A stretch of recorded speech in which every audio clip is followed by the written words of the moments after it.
आज हम बात करेंगे first month of pregnancy. After diagnosing pregnancy, everyone is curious and conscious about what will happen next. So इसमें कुछ फिजिकल चेंजेस होते हैं, इमोशनल चेंजेस होते हैं। तो ये सब चेंजेस के बारे में आज हम बात करने वाले हैं। I am Dr. Shivaji Naravde, practicing gynecologist at MediPoint Hospital, Chandan Nagar, Pune. For more than 20 years, we have delivered more than 5,000 babies, mostly the normal deliveries, including high-risk deliveries.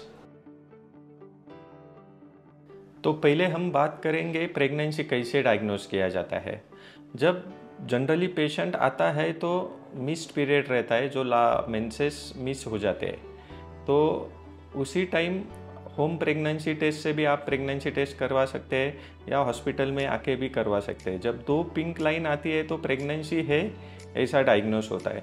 Generally after that कि doctor के पास जाने के बाद pregnancy days या हमारी medical terminology में हम बोलते हैं जेस्टेशनल एज कैसे कैलकुलेट करते हैं। जनरली पेशेंट बताता है first day of last menstrual period is fix, patient can remember that, but at that time conception is not there. Generally conception occurs around 14 days after that, because ovulation happens at around 14 days.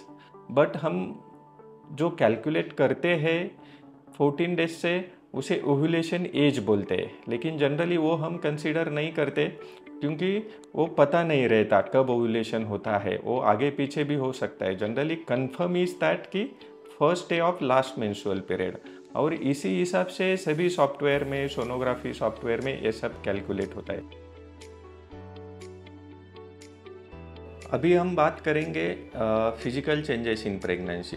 तो physical changes in first trimester, weakness बहुत लगता है, nausea हो सकता है, vomiting हो सकता है, कुछ भी काम नहीं करने का ऐसा मन हो सकता है, breast tenderness, soreness of breast, कभी कभी कुछ पेशेंट में लोअर एब्डोमेन पेन भी रह सकता है, फ्रीक्वेंसी ऑफ यूरिन हो सकती है, कुछ पेशेंट में वाइट डिस्चार्ज या थोड़ा लिक्विड डिस्चार्ज पर वजाइना भी रह सकता है। ये सब चेंजेस बहुत सारे लोगों को होते हैं। These are normal symptom of pregnancy, ऐसे कुछ घबराने वाली बात नहीं है इसमें। Apart from physical changes, there are hormonal changes which are also associated with the emotional changes. Mainly there are mood swings रहता है, कभी कभी बहुत अच्छा लगता है, कभी कभी डिप्रेस लगता है, कुछ भी काम करने का मन नहीं करता। देन फूड क्रेविंग्स भी होता है, कुछ खाने का मन कर रहा है, कुछ बिल्कुल अच्छा नहीं लग रहा। तो आपको ये चेंजेस नॉर्मल रहते हैं प्रेगनेंसी में। तो these are normal changes in pregnancy. अभी हम बात करेंगे कि डाइट इन प्रेगनेंसी। तो प्रेगनेंसी में 2 चीज़ें मैं बताऊंगा कि क्या खाना चाहिए, क्या हर रोज़ खाना चाहिए और क्या नहीं खाना चाहिए। Firstly the most important is hydration. पानी बहुत पीना चाहिए, पानी बहुत पीना चाहिए, ये इम्पॉर्टेंट है क्योंकि यूरिन कम होगा तो यूरिन का इन्फेक्शन भी हो सकता है, और जनरली जब भूख नहीं लगती तो एटलीस्ट हम पानी तो पी सकते हैं। सेकेंडली, हर रोज़ हमें ड्राई फ्रूट्स, उसमें बादाम आता है, अखरोट आता है, वो 4 या 5 हर रोज़ खाना चाहिए। और इम्पॉर्टेंट टिप इज़ दैट कि small and frequent food is important, क्योंकि आप प्रेगनेंसी में जो भी पानी भी 1 गिलास पिए तो भी आपको फुलनेस लगेगा। तो थोड़ा थोड़ा करके सब चीज़ें खाना है। क्या नहीं खाना चाहिए, इसमें सब पैक फूड आए जाएंगे। जो भी फूड पैक होते हैं उसमें जनरली प्रिजर्वेटिव रहता ही रहता है, तो वो अवॉइड करना चाहिए क्योंकि उस पर बेबी पे इफ़ेक्ट हो सकता है।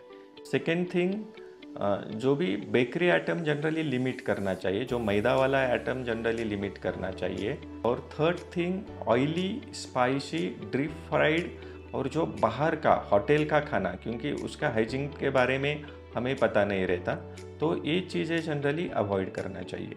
अनदर इम्पॉर्टेंट थिंग इज कि कैफीन इंटेक भी कम होना चाहिए। जनरली खाली पेट चाय तो पीना ही नहीं चाहिए। और मोस्ट इम्पॉर्टेंट, कोई भी आप एडिक्शन है, स्मोकिंग, अल्कोहल ड्रिंकिंग, तो वो तो 100% स्टॉप ही करना चाहिए। Another important thing is supplements in pregnancy. तो सप्लीमेंट्स के लिए तो प्रेगनेंसी डायग्नोज होने के बाद आपको डॉक्टर के पास जाना पड़ेगा। Every pregnancy is unique, but generally we advise supplement of folic acid in pregnancy. Other than folic acid, nothing is advised, but if there are symptoms, doctor can give you the anti-emetic medicines along with the folic acid. In pregnancy, apart from folic acid, आप दूसरा कोई भी medicine नहीं ले सकते unless doctor ने prescribe किया है, क्योंकि बहुत बार क्या होता है, सर दर्द है तो पैरासीटामोल ले लूँ क्या, सर्दी है तो दूसरा कुछ सर्दी का टैबलेट ले लूँ क्या। तो डॉक्टर के सलाह का सिवा आप कोई भी टैबलेट लेना नहीं चाहिए, क्योंकि इसका डायरेक्ट इफेक्ट बेबी पे हो सकता है, डायरेक्टली बेबी में डिफेक्ट भी आ सकते हैं। अभी हम बात करने वाले हैं कि प्रेगनेंसी में फर्स्ट ट्राइमेस्टर या फर्स्ट मंथ में डे टू डे रूटीन कैसा होना चाहिए, आराम करना चाहिए या नहीं करना चाहिए, ये चीज़ें हम अभी बताएंगे। तो आपका डे टू डे रूटीन आपने शुरू रखना चाहिए, जो भी आप कर रहे वो शुरू रखना चाहिए। सिर्फ ट्रैवलिंग अवॉइड करना चाहिए, heavy lifting of weight avoid करना चाहिए। आपका जो डेली वॉकिंग रहता है, मॉर्निंग 15-20 मिनट्स, इवनिंग 15-20 मिनट्स, वो शुरू होना चाहिए। लेकिन वॉकिंग के time generally sports shoes use करना एडवाइजेबल है, क्योंकि आप कहीं फिसल के गिर नहीं जाना चाहिए, ये इम्पॉर्टेंट है। सेकेंड थिंग, आप जब रूटीन यानी आप जॉब पे है तो आपका डे टू डे काम शुरू रख सकते हैं। आप घर पे है तो खाना बनाया, बाकी घर का जो भी काम है आप कर सकते हैं, ये इम्पॉर्टेंट है। ऐसा नहीं है कि आप एक्टिविटी बंद करो, उससे फिर आपका शुगर बढ़ने के चांसेस है, वेट ज़्यादा बढ़ने के चांसेस है और बीपी भी बढ़ने के चांसेस हो जाते हैं। और आपके डे टू डे रूटीन में आपका स्लीपिंग यानी रेस्ट वो भी इम्पॉर्टेंट है। रात को कम से कम 8 आवर्स स्लीप इज़ इम्पॉर्टेंट, और दोपहर को भी आप 1 या 1.5 घंटा स्लीप ले सकते हो। And finally the most important thing is that कि when should you visit your gynaec. तो जनरली आप प्रेगनेंसी डायग्नोस करने के इमीडिएट बाद आपके गायनेक को मिलो, क्योंकि कुछ भी जो सप्लीमेंट रहता है वो इमीडिएटली शुरू होना ज़रूरी है। सेकंड थिंग, कुछ टेस्ट रहते हैं कि जैसे थायराइड, शुगर या कुछ सीरोलॉजी पैरामीटर्स की जो डिसीजेस बच्चों में से माँ की तरफ से बच्चे की तरफ जा सकते हैं, या कुछ डिसीजेस हम प्रिवेंट भी कर सकते हैं। और सोनोग्राफी कब करना है ये भी आपके गायनेक आपको बताएंगे। तो सोनोग्राफी में generally health of baby, cardiac activity है क्या नहीं, सिंगल प्रेगनेंसी है या ट्विन प्रेगनेंसी है, एंड सबसे इम्पॉर्टेंट रहता है कि dating, gestational age of pregnancy पता करते हैं फर्स्ट ट्राइमेस्टर प्रेगनेंसी का, क्योंकि कभी कभी क्या होता है आपके मेंस्ट्रुअल साइकिल्स इरेगुलर होंगे तो आपका जेस्टेशनल एज और सोनोग्राफी एज डिफरेंट हो सकता है। तो जनरली इसको हम डेटिंग स्कैन कहते हैं। ये डेटिंग स्कैन में आपका जेस्टेशनल एज प्रेगनेंसी का कंफर्म होता है और एक्सपेक्टेड डेट ऑफ डिलीवरी भी कंफर्म होती है। Hope I have addressed many concerns regarding the first month of pregnancy, but if still you have any queries, you can write in comment box so that we'll try to answer it. Thank you. Stay fit and stay healthy.